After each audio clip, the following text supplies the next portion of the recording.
Assalamualaikum warahmatullahi wabarakatuh. Puji syukur alhamdulillah, marilah kita panjatkan kehadirat Allah Subhanahu wa taala yang telah memberikan kita nikmat kesehatan sehingga kita bisa bersama-sama pada kesempatan hari ini untuk menambah pengetahuan kita untuk terus bertolabul ilmi. Perkenalkan, saya Dr. Trihastuti Nurrohimah MSI, pengampu mata kuliah Komunikasi Pemasaran Sosial atau Social Marketing di semester 5. Nah, adapun mata kuliah ini atau mata kuliah Komunikasi Pemasaran ini, kompetensi yang kita harapkan setelah mahasiswa bersama belajar selama 1 semester ini, maka semua mahasiswa atau seluruh mahasiswa diharapkan memiliki kemampuan untuk mendesain program sosial marketing yang tentu didahului dengan analisis data yang kuat dengan menggunakan media dan pengemasan pesan yang tepat. Nah, pada pertemuan kali ini kita akan membahas konsep dasar sosial marketing yang terdiri dari 2 sub pokok bahasan, yaitu pengertian sosial marketing, kemudian yang kedua adalah elemen-elemen komunikasi pemasaran sosial atau sosial marketing. Nah, baiklah, sekarang kita akan masuk ke sub pokok bahasan yang pertama terkait dengan pengertian pemasaran sosial atau sosial marketing. Nah, sebelum kita membahas tentang pengertian sosial marketing, saya ingin mengawali penjelasan tentang pengertian sosial marketing ini dengan beberapa contoh kasus yang ada di Indonesia dan pasti ada di sekitar kita. Dan tentu menjadi pekerjaan rumah bersama kita, termasuk pekerjaan rumah pemerintah ini ya. Misalnya angka perkawinan anak yang cukup tinggi di Indonesia saat ini, yang saya kira mungkin mahasiswa juga tahu ya tentang angka perkawinan anak saat ini yang juga masih tinggi. Terus kalau di Asia Tenggara itu Indonesia termasuk tertinggi. Kemudian angka penderita TBC, Indonesia juga menjadi juara kedua gitu ya, angka penderita TBC di seluruh dunia seperti itu, cukup tinggi. Terus kemudian ada kasus-kasus tentang juga masih tingginya angka kanker payudara dan kanker serviks yang terjadi pada ibu-ibu atau pada perempuan, kemudian juga angka-angka kekerasan terhadap perempuan, kemudian juga perilaku membuang sampah, perilaku perilaku terkait dengan penggunaan lalu lintas, mentaati lalu lintas juga banyak masih menjadi problem sosial di Indonesia. Kemudian juga saat ini isu dunia yang juga menjadi isu kita adalah isu-isu perubahan iklim atau climate change itu ya, yang berdampak pada gitu ya, misalnya saat ini climate change itu berdampak pada tingkat kekeringan yang tinggi, kemudian juga situasi yang semakin panas seperti itu. Kemudian juga perlunya kita juga memperhatikan misalnya kelompok-kelompok tani yang dimana mengkampanyekan untuk kita membeli produk sendiri, itu juga bagian dari sosial marketing. Masalah stunting atau gizi buruk juga masih menjadi potret muram di Indonesia seperti itu. Nah, saat ini dalam konteks COVID gitu ya, dalam konteks COVID saat ini juga kalau kita lihat masih terus tingginya angka positif COVID itu juga menunjukkan sebenarnya masyarakat kita itu kurang taat menggunakan masker. Kemudian juga physical distancing atau jaga jarak, dan termasuk cuci tangan pakai sabun. Nah, ini adalah beragam problem. Misalnya saya memberikan contoh, riset yang dilakukan oleh RRI kemarin menunjukkan bahwa 90% masyarakat kita itu sudah paham bahwa harus cuci tangan pakai sabun, kemudian jaga jarak, dan juga menggunakan masker. Tetapi ternyata memang angka COVID terus melambung tinggi sampai saat ini. Itu saya mengawali sebelum kita masuk kepada pengertian sosial marketing. Nah, lalu apa yang dimaksud dengan sosial marketing?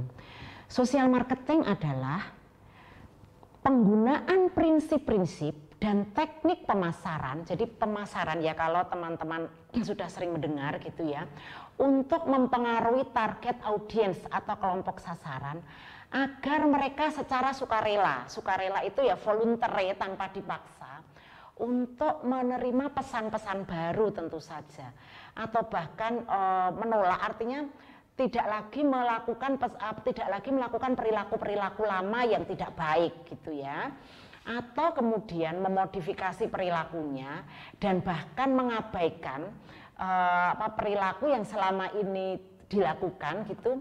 Tujuannya apa? Untuk meningkatkan kesejahteraan gitu ya, baik secara individu, kelompok maupun masyarakat secara keseluruhan.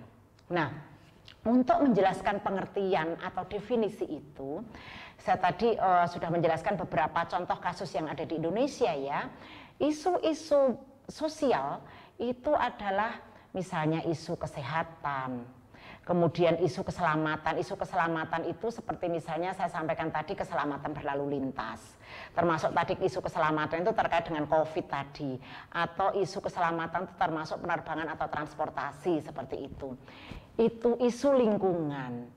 Kemudian juga isu lingkungan saya kira banyak ya, bagaimana kita misalnya mengkampanyekan untuk terus-menerus misalnya menanam sayuran di kebunnya, itu kan bagian dari juga isu lingkungan.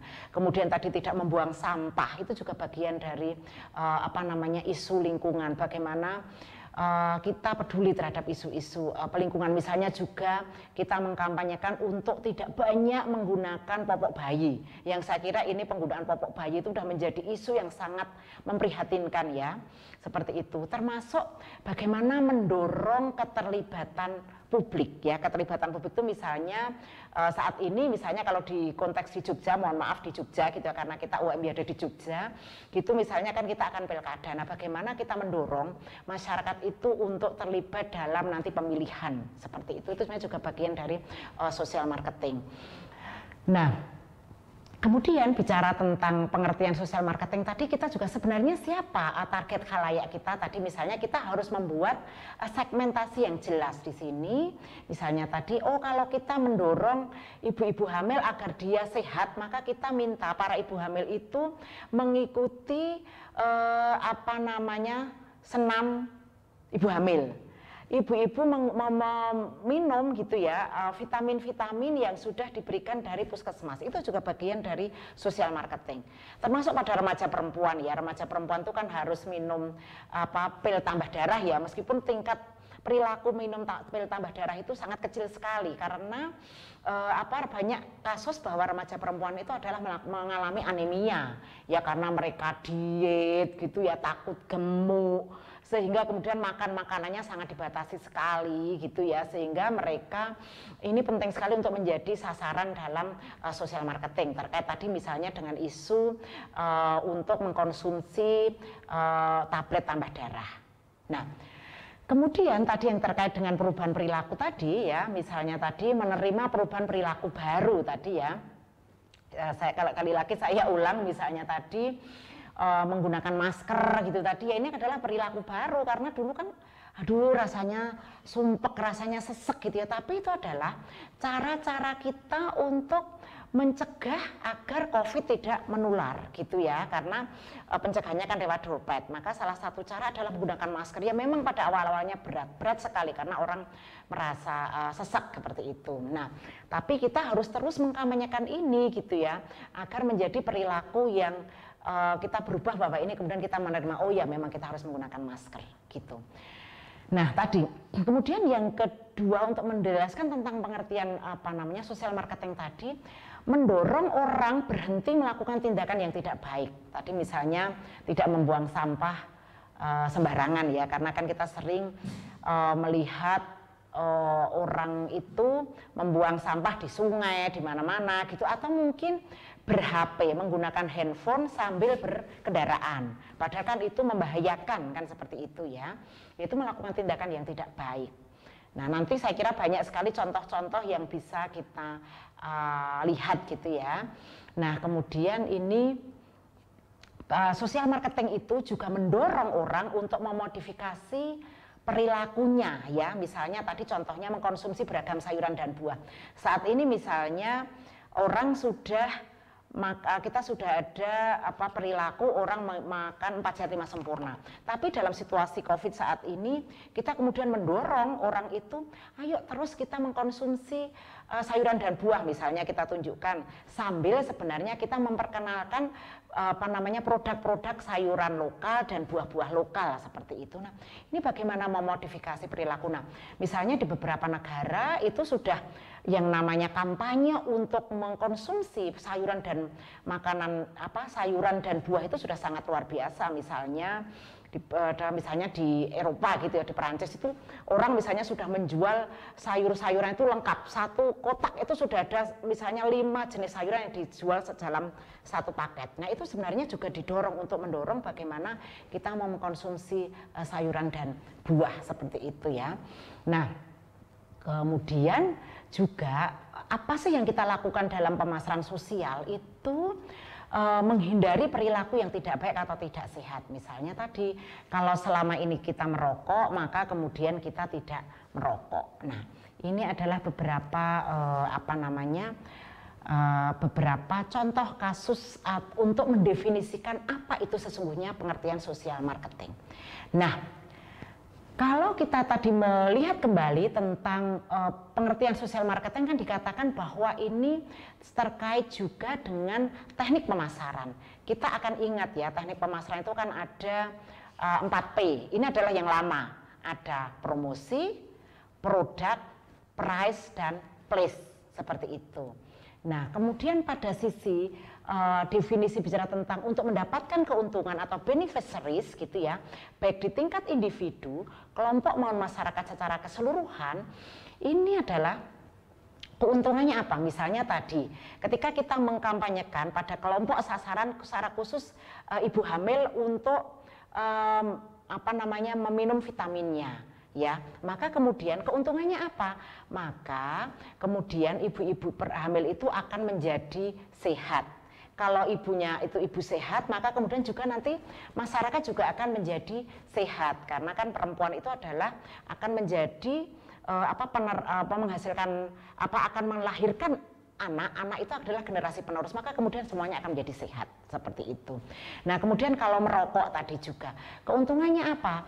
Secara individu orang juga tidak akan kemudian akan sehat kan seperti itu, lingkungan juga akan menjadi sehat, masyarakatnya juga akan menjadi sehat. Nah, ini adalah contoh-contoh bahwa kalau kita bicara tentang konsep sosial marketing, maka yang mendapatkan beneficiaries atau keuntungan tidak hanya individu, tapi secara keseluruhan masyarakat juga akan mendapatkan keuntungan seperti itu. Nah, lalu kalau kita bicara tentang elemen-elemen pemasaran sosial ya, ada 4 yang ingin saya jelaskan di sini. Yang pertama tadi adalah menguatkan dari definisi tadi adalah kita menggunakan prinsip dan teknik pemasaran, gitu ya.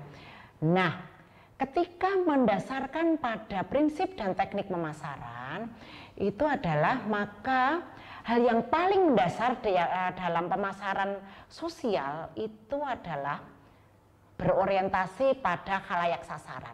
Jadi tujuan utama yang ingin dirubah perilakunya adalah khalayak sasaran, maka orientasi kegiatan-kegiatan sosial marketing itu juga harus pada khalayak sasaran.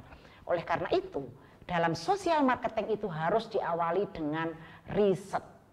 Untuk apa? Kita agar bisa memahami bagaimana kebutuhan, keinginan, masalah, kemudian perilaku yang ada dan minat dari target sasaran.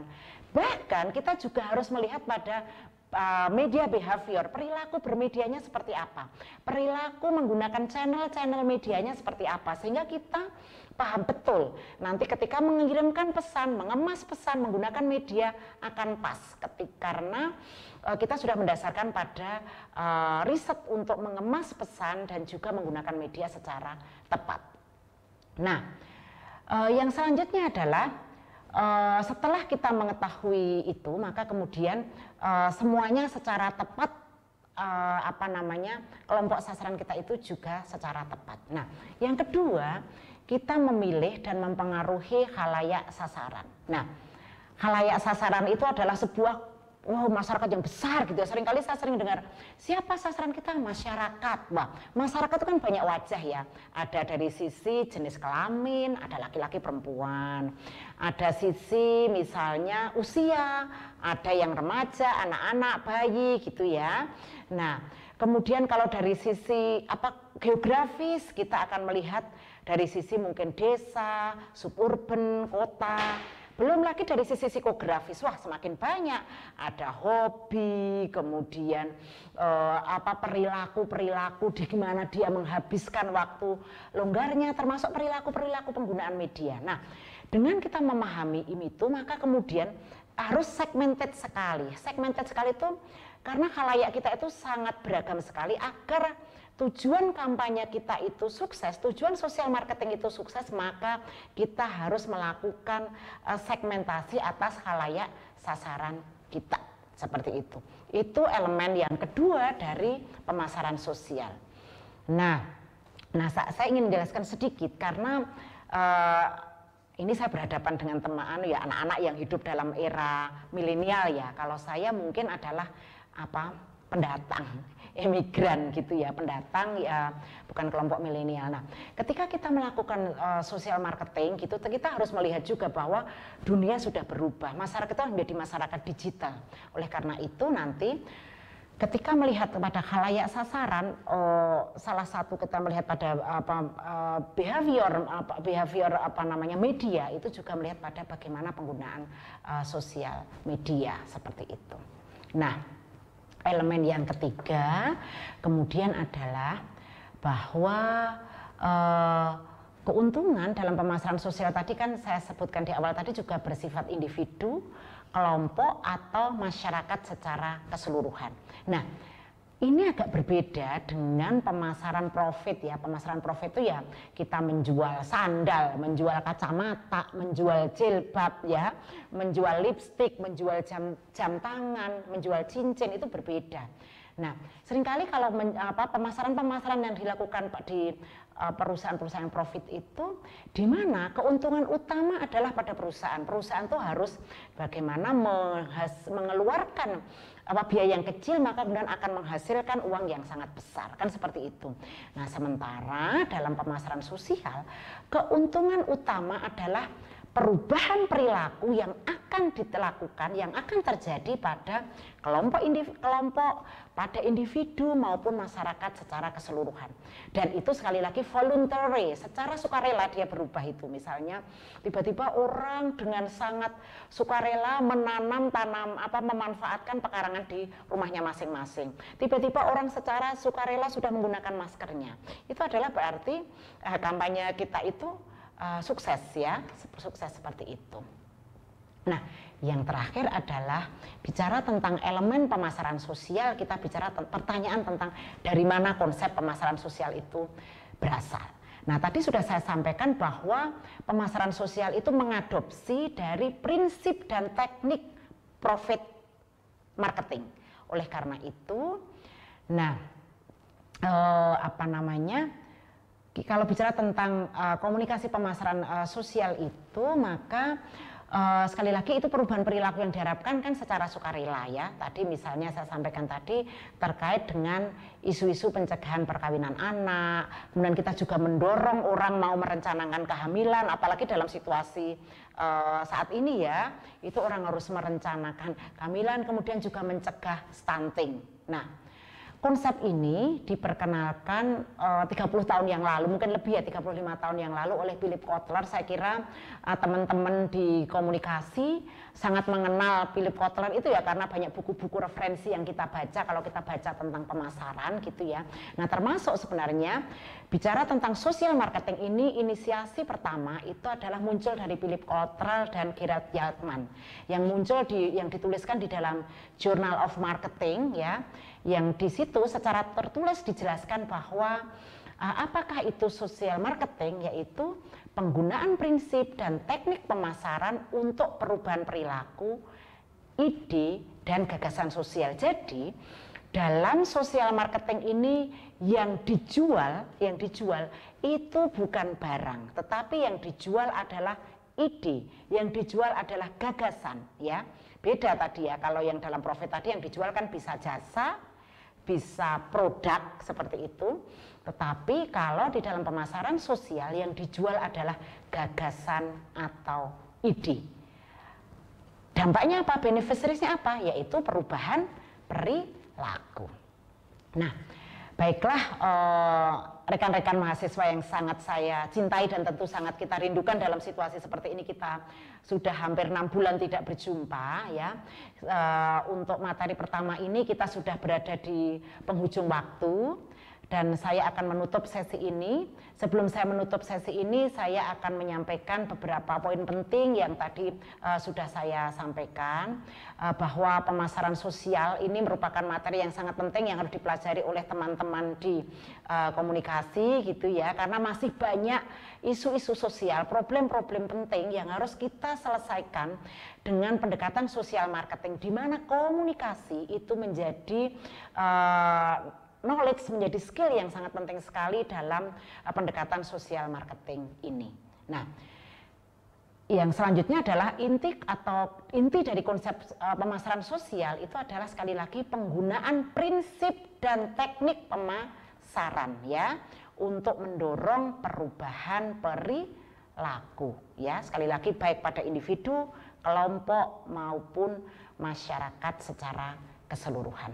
Demikian rekan-rekan mahasiswa yang saya cintai, kita telah bersama untuk belajar bersama tentang konsep-konsep dasar sosial marketing dan juga elemen-elemen pemasaran sosial. Semoga apa yang sedikit saya sampaikan ini bermanfaat. Tentu tidak cukup di sini, silahkan nanti teman-teman untuk memperdalam dengan membaca referensi-referensi yang nanti juga akan saya sampaikan. Marilah kita akhiri pertemuan kita pada hari ini dengan mengucap puji syukur alhamdulillah kehadirat Allah Subhanahu wa taala, dan saya akhiri dengan wassalamualaikum warahmatullahi wabarakatuh.